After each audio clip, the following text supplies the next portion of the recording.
el capítulo 24.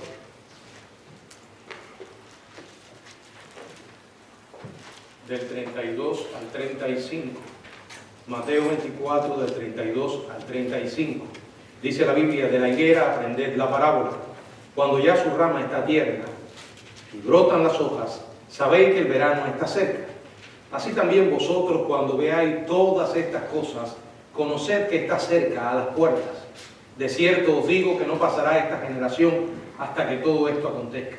El cielo y la tierra pasarán, pero mis palabras no pasarán. Señor, gracias porque tenemos tus palabras, Señor, registradas en este libro que conocemos como la Biblia.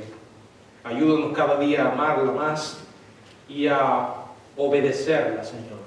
Danos humildad para reconocer que es tu soberana voluntad y para someternos a ella. Hemos venido en esta noche un grupo de tus hijos, Señor, a estudiarla. Suplicamos la iluminación de tu Espíritu, que Él nos guíe a toda verdad. En el nombre de Jesucristo. Amén. Pueden sentarse, hermanos. Continuamos con esta serie de estudios sobre el Evangelio de Mateo. En esta ocasión estamos en el capítulo 24, los versos del 32 al 35. Y el estudio lo hemos titulado Señales del Fin, la generación final. Bueno, entre los muchos pasajes en la Biblia que describen el regreso del Señor, Mateo capítulo 24 y Mateo capítulo 25 es inigualable porque contiene el mensaje sobre el tema del regreso del Señor por sus propios labios. Él es el que habla de su regreso.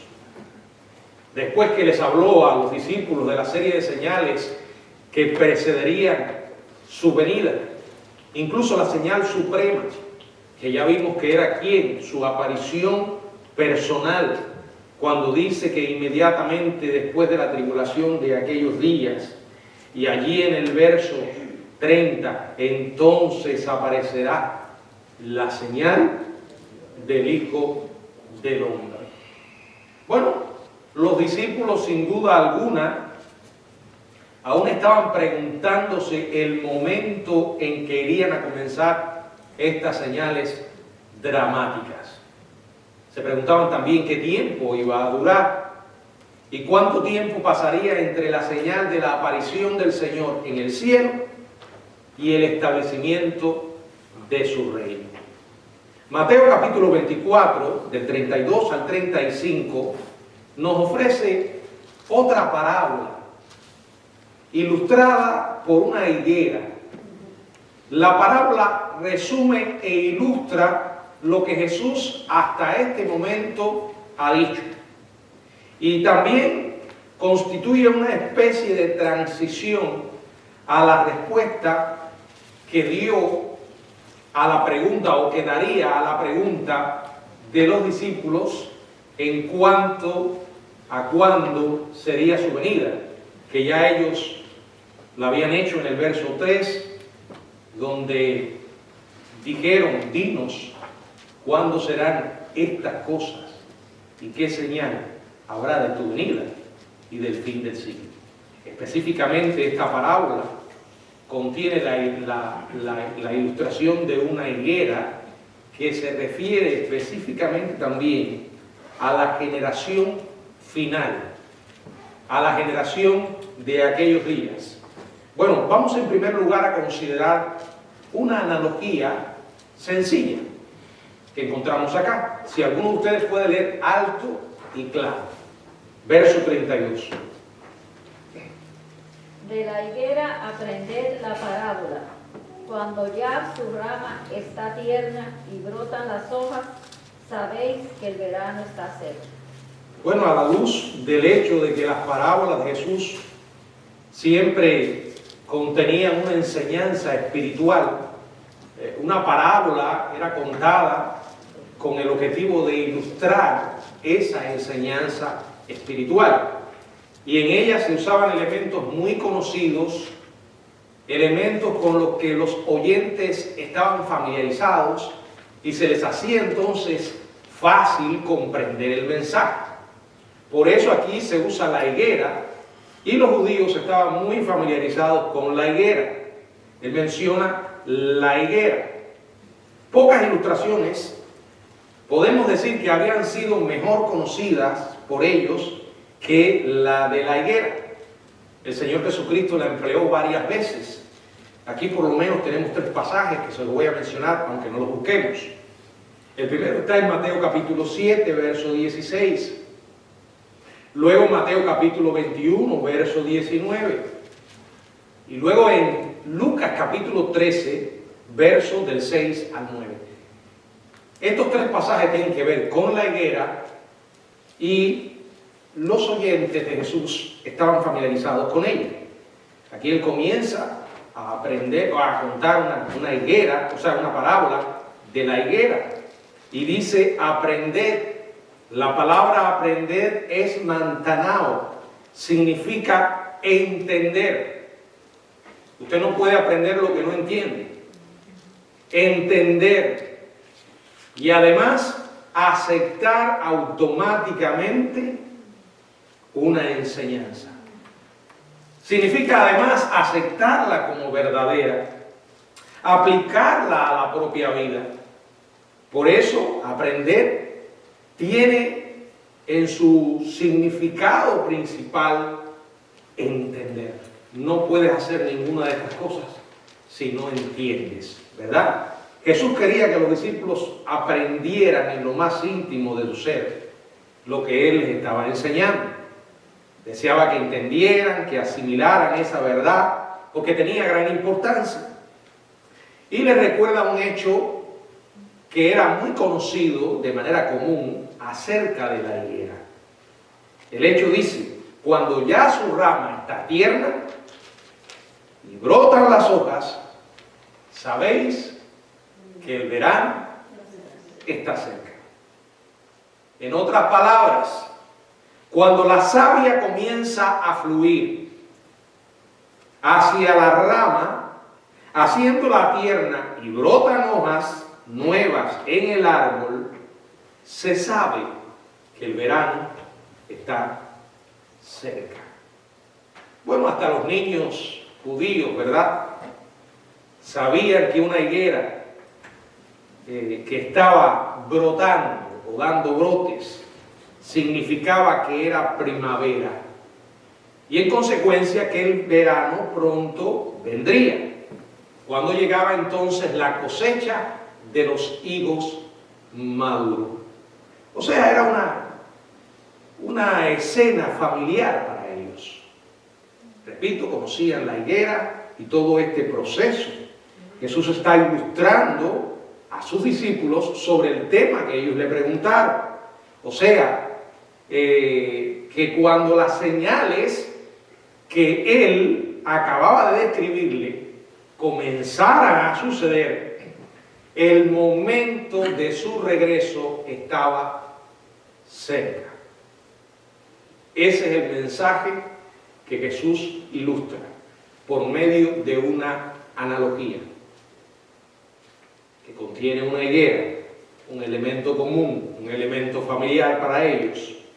Vamos a ver la aplicación que hace el Señor, una aplicación inconfundible. Versos 33 y 34. Así, si alguien puede leerlo. Así también vosotros, cuando veáis todas estas cosas, conoced que está cerca a las puertas. De cierto os digo que no pasará esta generación hasta que todo esto acontezca. Bueno, hermanos, sabemos que nos encontramos ante una aplicación, porque la aplicación es aquella que responde a la pregunta ¿qué debo hacer con lo que acabo de leer? ¿Qué debo hacer con lo que acabo de recibir?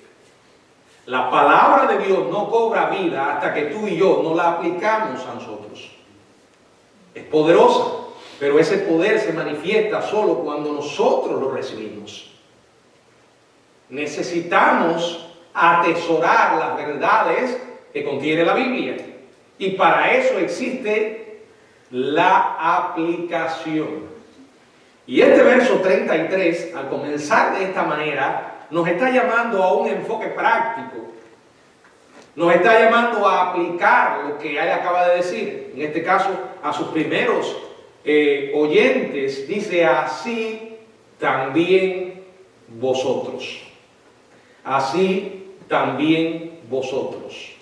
Recuerden que está hablándole como judíos, ¿verdad?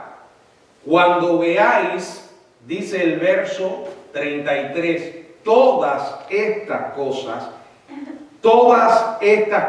solo puede referirse a lo que él ha estado hablando. Hermanos, usted no va a hacer una correcta interpretación de la Biblia si usted no respeta el contexto en el que fueron escritas las palabras. Sabemos que un pasaje de la Biblia puede tener varias aplicaciones, pero solo tiene una interpretación. Lo que sucede a veces es que algunos, para que la Biblia diga lo que les conviene, la mutilan. O sea, toman un verso por aquí, otro verso por allá, lo sacan totalmente de contexto. Le voy a decir algo, la Biblia puede llegar a decir todo lo que a una persona se le ocurra, si se lo propone. ¿Cómo? Mutilándola. Si usted mira el procedimiento que siguen los que pertenecen a sectas, eso es exactamente lo que hacen. No respetan para nada el contexto. Y para poder entender todo esto, uno tiene que analizar en qué contexto fue dicho, quiénes fueron los oyentes originales. Y aquí, cuando está hablando de todas estas cosas, es lo que el contexto dice. Primero, los dolores de parto, ya lo mencionamos, en los versos del 4 al 14. ¿Se acuerdan? Señales antes del fin, allí están. Luego en el verso 15, algo que se llamó la abominación desoladora, que tuvo un cumplimiento histórico y tendrá un cumplimiento futuro. Cuando el anticristo en el templo que será reedificado, él romperá el pacto que tenía con los judíos a la mitad de los 7 años y se declarará Dios por encima de todas las cosas. Esa es la abominación desoladora.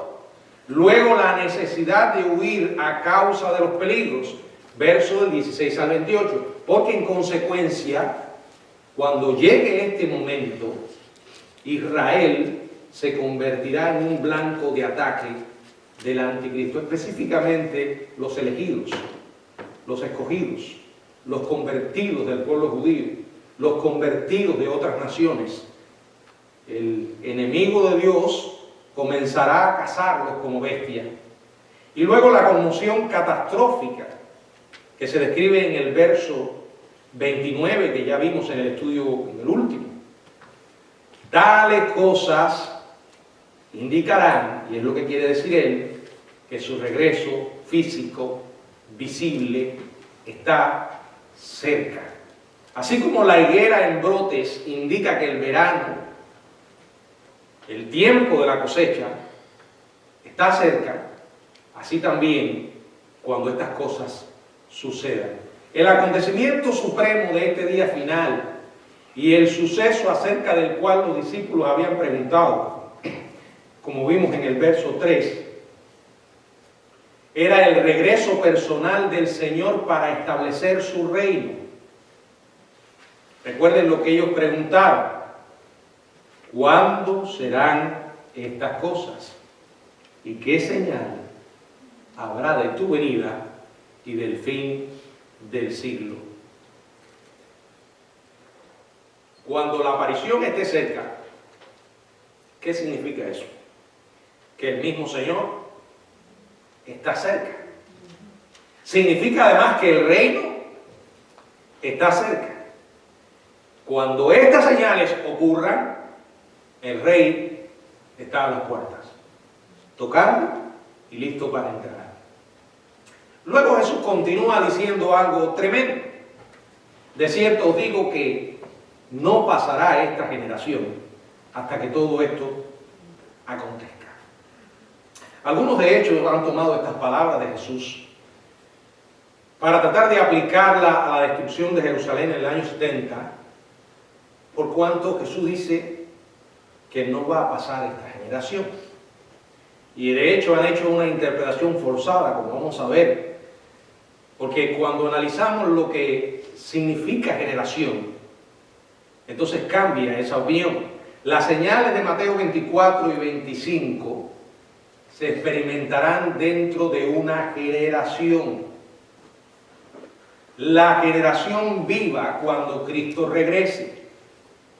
Esta generación, repito, se refiere a la generación que esté viva durante los tiempos del fin, no específicamente a la generación que él estaba hablando en aquel momento.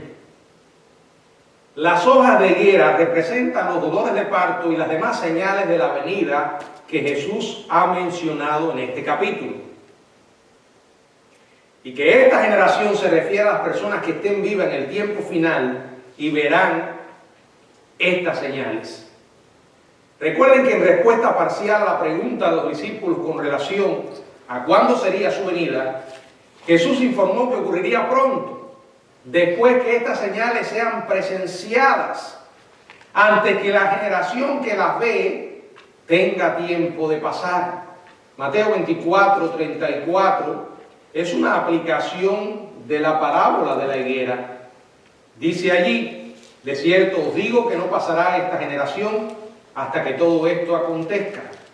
La idea es que, así como cuando una higuera le brotan hojas, y eso es un indicio de que el verano está cerca, así también la generación que esté viva, cuando ocurran estas señales, no tendrá que esperar mucho tiempo para ver la aparición de Cristo. Recuerden que ya he dicho que Mateo 24 es un capítulo tribulacionista. No menciona el rapto de la iglesia, no nos está hablando como iglesia, está hablando específicamente a los judíos que se conviertan en aquellos días. La idea es que lo que comiencen a ver estos dolores de parto no van a pasar hasta que el Señor regrese. Aquellos que presencien esos dolores de parto van a presenciar también el nacimiento. Los libros de Daniel, por ejemplo, y Apocalipsis enseñan que el tiempo total de la tribulación será de 7 años. El periodo conocido como la gran tribulación, en que aparecerán estas señales, solo será de 3 años y medio. Ahora, entre los que creen que esta generación se refiere a los que estarán vivos durante el tiempo final, hay dos opiniones básicas en cuanto a la conformación de esta gente futura. Repito otra vez, dentro de los que creen o de los que creemos que cuando Jesús habla de esta generación, se está refiriendo a la generación que esté viva en aquellos días en que comiencen a verse esas señales de una manera intensa. Algunos podrían estar pensando, bueno, nosotros hemos visto, nosotros hemos visto que comienzan a intensificarse, pero nosotros no hemos visto esas señales en su máxima expresión. No las hemos visto como van a verse durante los 7 años de tribulación. No hemos visto las conmociones que ocurrirán en el cielo, como dice la Biblia, antes que Jesús regrese. Todo esto se refiere, como ya hemos dicho, a los 7 años de tribulación. Y dentro de lo que creemos que esta generación se refiere a los que estén vivos durante ese tiempo, hay dos opiniones en cuanto a cómo van a estar conformada o la conformación de la gente a la que se refiere, esa gente futura. Una es la posición de los post-tribulacionistas y la otra es la posición que sostenemos nosotros los pre-tribulacionistas. Voy a explicarle primero lo que creen los post-tribulacionistas.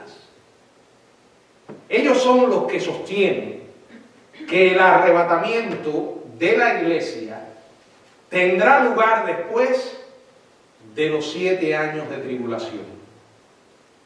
Entonces creen que esta generación puede incluir a los redimidos si la tribulación ocurriera durante sus vidas. En otras palabras, ellos creen que cualquier cristiano vivo al principio de la tribulación estaría sujeto a estas calamidades, incluso al posible martirio. Solo aquellos que sobrevivan a ese gran holocausto serían, por tanto, arrebatados después de soportar 7 años de infierno en la tierra. Entonces van a regresar de manera inmediata con el Señor, cuando Él aparezca con sus santos para establecer el reino milenial. Bueno, esa es la opinión de los post-tribulacionistas, que sostienen lo que ya yo he llamado otras veces la teoría del yo-yo, que el Señor viene, se lleva a la iglesia después de 7 años de tribulación e inmediatamente regresa otra vez con la iglesia. Ellos hacen una interpretación forzada de la gran tribulación o de los 7 años de tribulación y de las tribulaciones, y dice que claramente la Biblia enseña que los cristianos vamos a pasar por tribulaciones. Pero es que en eso nosotros no discrepamos con ellos. El Señor lo dice. Yo creo lo que dice Jesús. Lo creo porque hoy lo estoy viendo, ¿verdad? Y lo he visto en mis hermanos en otros países y otros escenarios donde son perseguidos por la palabra de Dios. A algunos les ha costado su vida. Acá en los Estados Unidos hasta ahora se ha vivido un cristianismo muy cómodo, pero como he dicho otras veces, no creo que se mantendrá así. Porque muchas de las cosas que hoy predicamos y que forman parte de la Biblia, decirlas en algunos días futuros será declarado un delito. Ya saben a qué me estoy refiriendo. Uno de los temas es el tema de la santidad de la familia, la santidad de las relaciones heterosexuales como Dios lo creó. Y hoy, donde hay tanto auge y propaganda a la homosexualidad, al lesbianismo, con lo que se llama la ideología de género, cualquier predicador que en días futuros exponga la Biblia como es, será perseguido. Y cristianos que lo crean y lo proclamen serán perseguidos. Tendrán que ir a tribunales, serán demandados, porque a ellos no les interesa lo que dice la Biblia. Habrá que pagar un precio. Ya hoy lo vemos. Ahora, esas tribulaciones no son los 7 años de tribulación. No son la gran tribulación. Ya he hablado sobre esto, enfatizando el verso 29, e inmediatamente después de la tribulación de aquellos días. Y después hemos visto cómo la Biblia aclara que esta tribulación es única, como nunca antes ha ocurrido. Hay una diferencia entre tribulaciones y los 7 años de tribulación. Ahora, volviendo a la idea, ese es el concepto de los post-tribulacionistas. Los otros, dentro del cual nos encontramos nosotros, mi posición y la que enseño en la iglesia por la Biblia, el pretribulacionismo, creemos que la iglesia, definida como los creyentes de esta era actual, seremos arrebatados justos antes de los 7 años de tribulación. Creemos por la Biblia que la iglesia no estará aquí cuando estas cosas que dice Mateo capítulo 24 estén sucediendo. Entonces, desde nuestro punto de vista, esta generación no podrá incluir a alguno de los redimidos vivos ahora. ¿Por qué? Porque antes el Señor se va a llevar a su pueblo. Ahora, ¿por qué creo esto? Porque a la luz de la Biblia es el punto, para mí, que más base en las Escrituras tiene. Y voy a tratar de una manera rápida explicarle los argumentos que respaldan la posición pretribulacionista. Primero, los capítulos 2 y 3 del libro de Apocalipsis. Si usted ha leído Apocalipsis, ahí están las cartas a las 7 iglesias de Asia.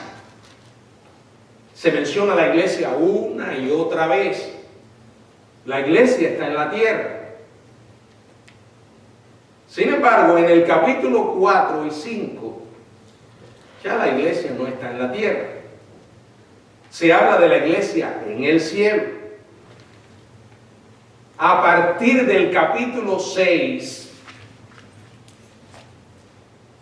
del libro de Apocalipsis comienza a describirse la tribulación. Lo que relata Apocalipsis a través de los juicios de los sellos, las trompetas y las copas, específicamente los sellos, es lo mismo que Mateo capítulo 24 nos describe en lo que ya hemos estado mirando y llamamos dolores de parto. O sea, 2 y 3, la iglesia está en la tierra. 4 y 5, los 24 ancianos que son símbolos de todos los redimidos, aparecen en el cielo, adorando en el cielo. A partir del capítulo 6 ya no se vuelve a mencionar más la iglesia. No hay un versículo que hable de la iglesia hasta el capítulo 19 del libro de Apocalipsis. No es casualidad. Segundo, en el Nuevo Testamento existe ausencia total de instrucciones para la iglesia en cuanto a cómo soportar las calamidades y cómo debemos conducirnos durante esos 7 años de tribulación. No la he encontrado todavía. Repito, no hay instrucciones para la iglesia acerca de este periodo de 7 años. Tercero, si es al final de la tribulación que debe producirse el arrebatamiento, esto no parece tener mucho sentido. ¿Por qué? Les explico. La iglesia no solo que no se salvaría de los tormentos de la tribulación, sino que casi de inmediato daría vuelta y regresaría a la tierra, según lo que dicen los postribulacionistas. Pero la pregunta es, entonces, ¿quién quedaría en la tierra durante el milenio? Los no redimidos, según la Biblia, en el libro de Apocalipsis, todos serán destruidos. Y si los santos regresan al cielo, o sea que regresan del cielo, porque el Señor los arrebata, según los postribulacionistas, e inmediatamente vienen, ellos vienen con cuerpos espirituales y no se casarían ni tendrían familia. Lo dice Mateo capítulo 22, verso 30. Sin embargo, por lo que hemos estudiado el milenio, y lo hemos visto en la Biblia, sabemos que una de las características del milenio es que la tierra va a estar poblada y todavía la gente se va a casar y va a tener hijos con niños, como antes, personas todavía con una naturaleza caída, que aunque el diablo durante los 1000 años será atado, el hombre seguirá teniendo una naturaleza corrupta. Y en consecuencia, ustedes saben por el libro de Apocalipsis capítulo 20 que al final todavía habrá una rebelión más, porque dice la palabra que Satanás será suelto por un poco de tiempo y saldrá a engañar. ¿A quiénes van a engañar? A esos que se han estado, o sea, a esas generaciones que han estado haciendo durante los 1000 años. Quiere decir que según la posición post-tribulacionista, si el Señor viene y se lleva a la iglesia después de 7 años, y después vuelve otra vez, cuando ya vuelven con cuerpos glorificados, ¿quiénes van a habitar la tierra? Mientras que la posición pretribulacionista ofrece una respuesta. Los que van a sobrevivir durante 7 años de tribulación, porque aunque muchos van a ser asesinados, muchos otros van a sobrevivir, pero van a ser cristianos, mientras que todos los impíos van a morir. Esos son los que van a habitar la tierra y se van a reproducir, mientras que el post-tribulacionismo no tiene una respuesta para eso.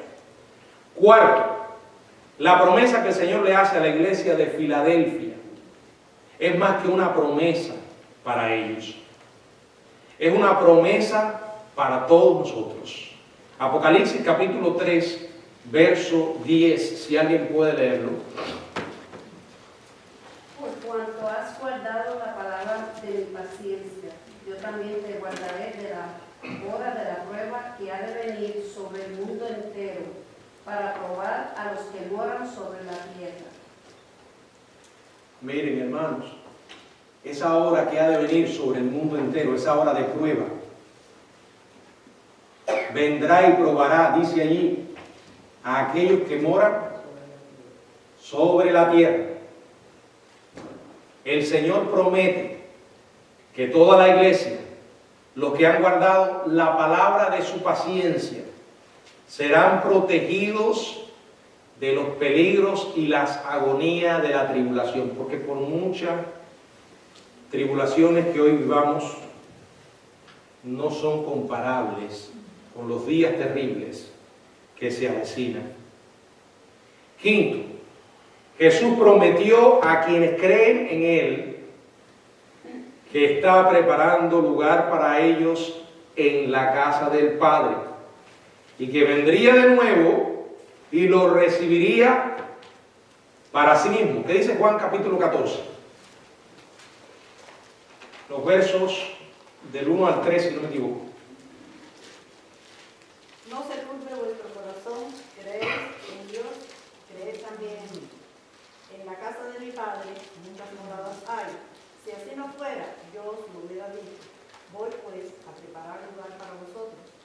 Y si me fuere y os preparare lugar, vendré otra vez y os tomaré a mí mismo, para que donde yo estoy, vosotros también. ¿No lo ven, hermanos? Él viene a buscar a su iglesia, pero no dice que es para regresarla a la tierra, dice que es para que estén con Él en la casa del Padre. Según el punto de vista post-tribulacionista, Jesús no estaría llevando a los creyentes de regreso al cielo para que moren con Él, sino que se estaría reuniendo con ellos en el aire, volviendo de inmediato a la tierra. No obstante, eso no es lo que dice la Biblia. Él dice que está preparando un lugar para que su pueblo habite. No solo una breve visita. Sexto, las primeras 69 semanas de lo que se conoce como la profecía de las 70 semanas, una profecía de Daniel capítulo 9, en el verso 25 dice que desde la salida de la orden para restaurar y edificar Jerusalén, esta orden fue emitida por el rey Artajerjes en el año 445 a.C. Ahí en Nehemías capítulo 2, versos 5 y 6 se ofrecen detalles sobre esto. Dice, hasta el Mesías príncipe, o sea, el Mesías príncipe es Cristo. Se han calculado que han transcurrido exactamente 483 años. O sea, 69 semanas de años. Desde el decreto de Artajerjes hasta la entrada de Jesús en Jerusalén, un domingo, o el domingo llamado Domingo de Ramos, cuando la multitud le aclamó y lo reconoció como el Mesías y el Rey. Esa profecía fue dada a Israel. De hecho, si usted observa Daniel en ese capítulo 9, encontramos estas palabras.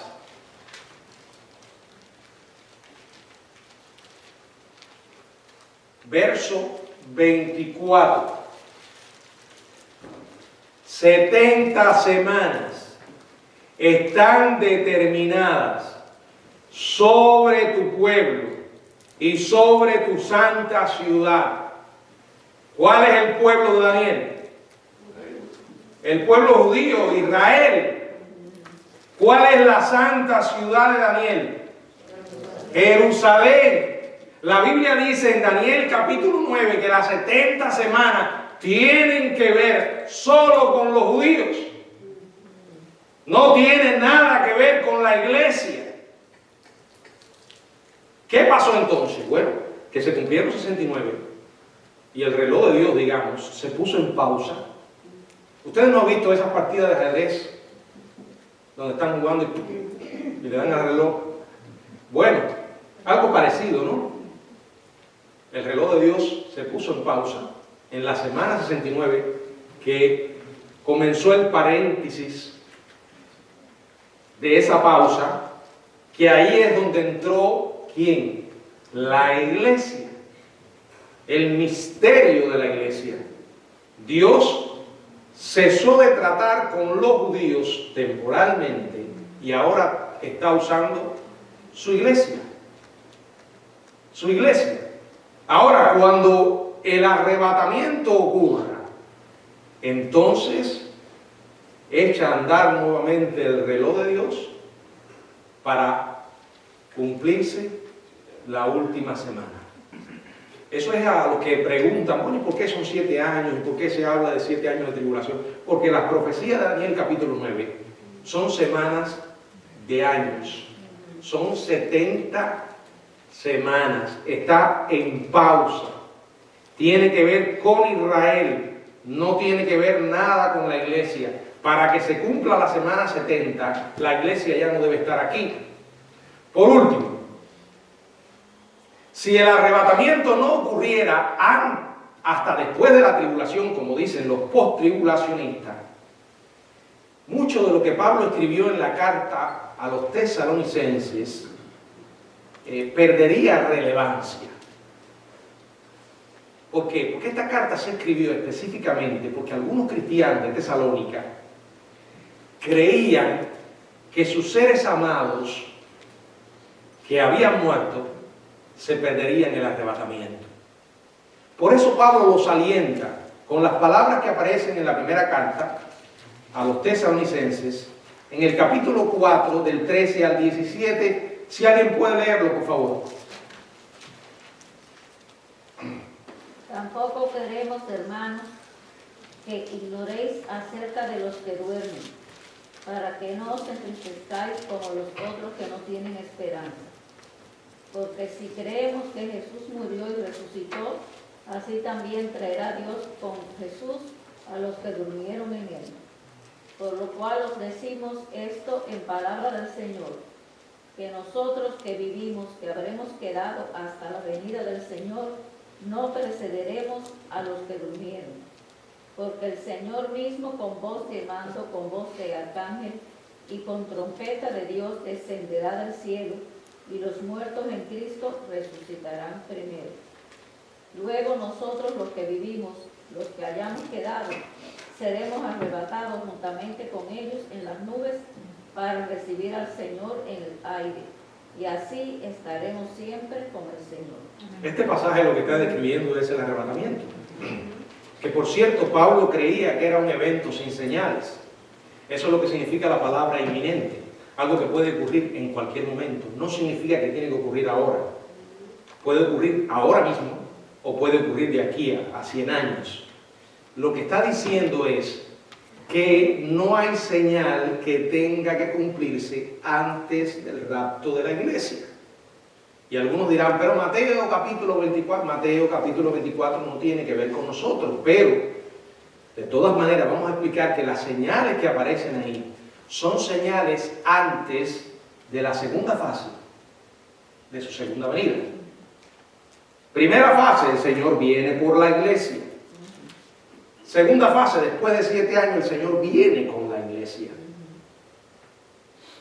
Y antes que el Señor venga de manera visible, como dice Mateo 24, la señal del Hijo del Hombre, sí hay señales que van a pasar. Jesús lo dice, pero no en el rapto. Fíjense que Pablo creía estar vivo cuando esto fuera a producirse.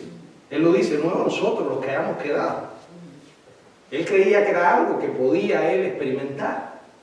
No como alguien dijo, no, que Pablo se equivocó y tiene que rectificar su teología. Porque Pablo se equivocó, porque después cuando lo encontramos en Timoteo, escribiéndole, él pensaba, hablaba de su muerte y no menciona la venida. No, hermano, no tenía que rectificar ninguna teología, simplemente que Pablo creía en la inminencia, y la inminencia es eso del regreso del Señor. Él puede venir ahora, pero si no viene ahora, yo me iré con Él en la muerte. O sea, no nos aferramos, vivimos cada día como si fuera el último. Ya sea que Él venga o que nosotros vayamos a Él a través de la muerte. Ahora, si los miembros de la iglesia primitiva hubieran esperado, como dicen algunos, tener que soportar esos terribles años de tribulación, en lugar de entusiasmarse con el arrebatamiento, ellos tendrían que habrían tenido que alegrarse de que sus seres queridos ya habrían muerto, porque estaban escapando de ese horrible sufrimiento. Pero es evidente que estaban esperando algo gozoso, lo cual creían que sus seres queridos y amigos que habían partido no iban a experimentar. Ellos no estaban esperando al anticristo, ellos estaban esperando a Cristo. No estaban esperando el terror de la tribulación, ellos estaban esperando la gloria del arrebatamiento. Y esa es la verdad que nos enseña la palabra una y otra vez. Además, hermanos, desde el Génesis hasta el Apocalipsis hay un patrón. Dios una y otra vez, cuando va a hacer juicio, saca a su pueblo. Dios establece diferencia entre sus hijos y los que no lo son. Es un patrón que hay en la Biblia, una y otra vez. Y los 7 años de tribulación será un periodo de juicio, donde vamos a ver la ira del Cordero de una manera tremenda. No, el libro de Apocalipsis no es un libro de ciencia ficción, es una revelación del futuro. Hoy vemos los anticipos de ese futuro. Hoy vemos el escenario que se prepara para ese futuro. Que si eso está sucediendo, eso debe ser para nosotros un indicio de que el rapto de la iglesia, el arrebatamiento, está a las puertas. Está a las puertas. Por tanto, esta generación de la que habla aquí Mateo 24, donde el Señor menciona, va a estar compuesta de judíos y gentiles que estén vivos en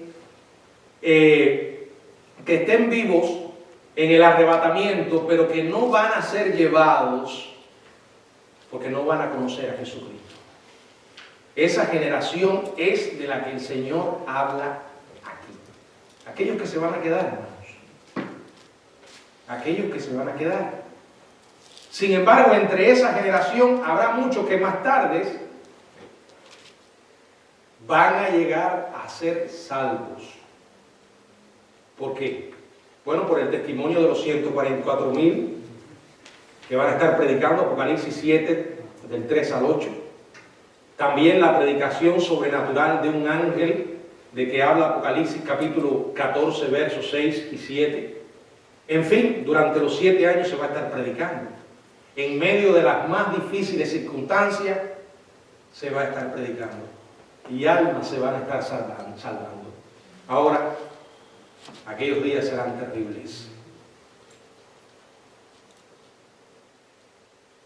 Es entonces cuando el Señor anuncia ahora una alteración sin precedente. Mateo capítulo 24, verso 35. El cielo y la tierra pasarán. Aquí hay una declaración del Señor. Esta expresión aparece primero en Mateo 5:18. Si alguien puede leerlo.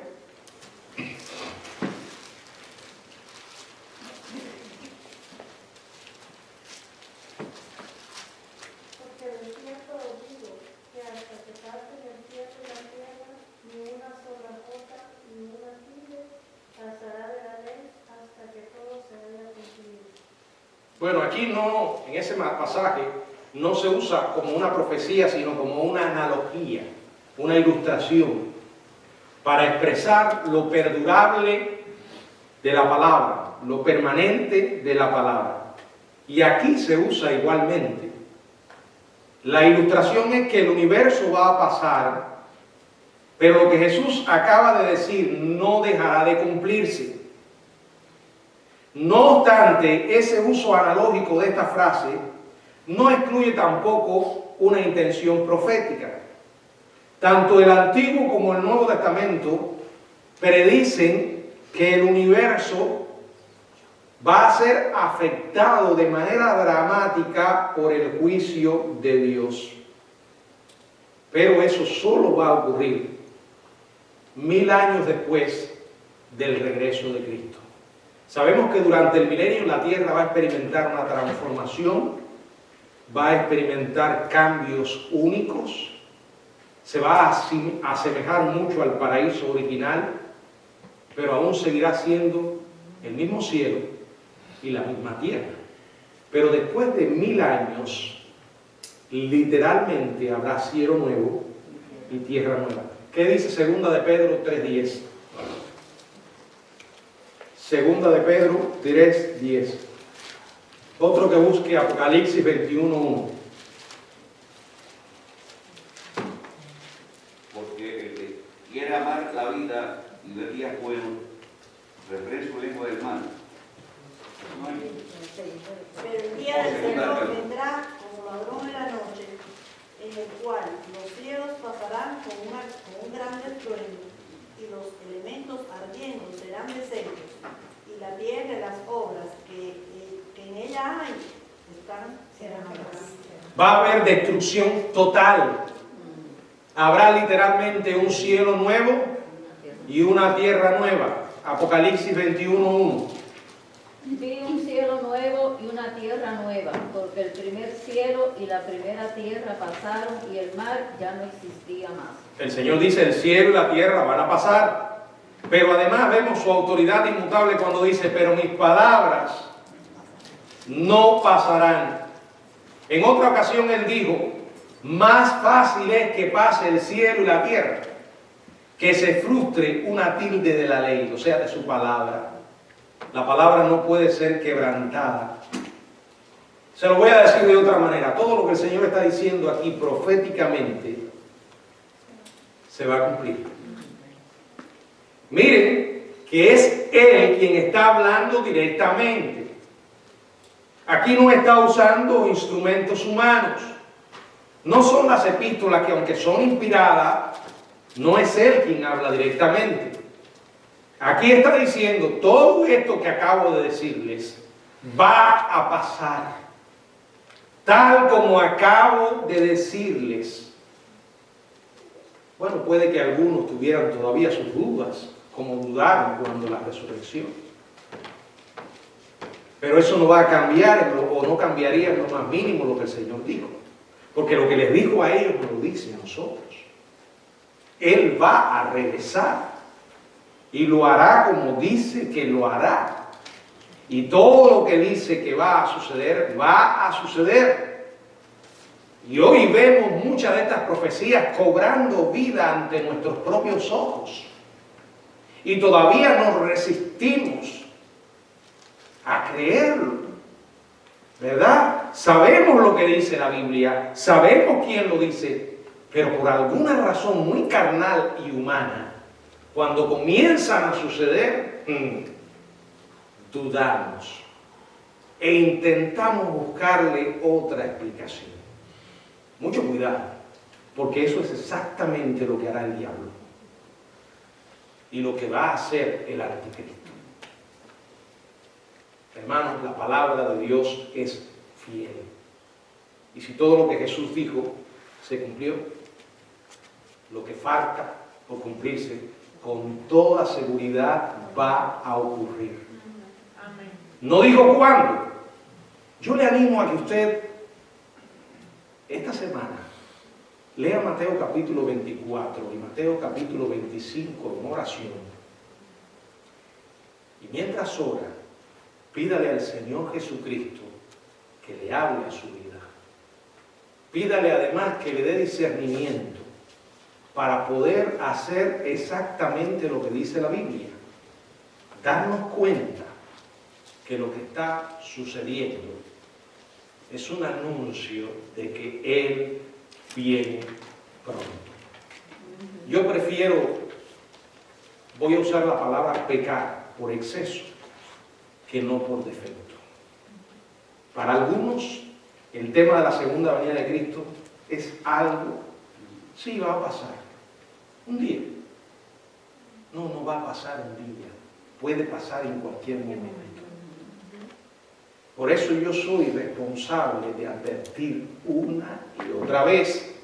Y vivo consciente que cuando hablo del tema profético voy a repetir algunas cosas. Sí, lo voy a repetir, porque sé que es un tema que a veces las personas no se les fija. Pero hay que hacerlo. Lo que usted haga con lo que dice la Biblia, bueno, es su responsabilidad. Pero Dios me hace responsable por hacérselo saber. Que Dios nos ayude a estar preparados, porque su regreso está a las puertas. Que el Señor nos bendiga.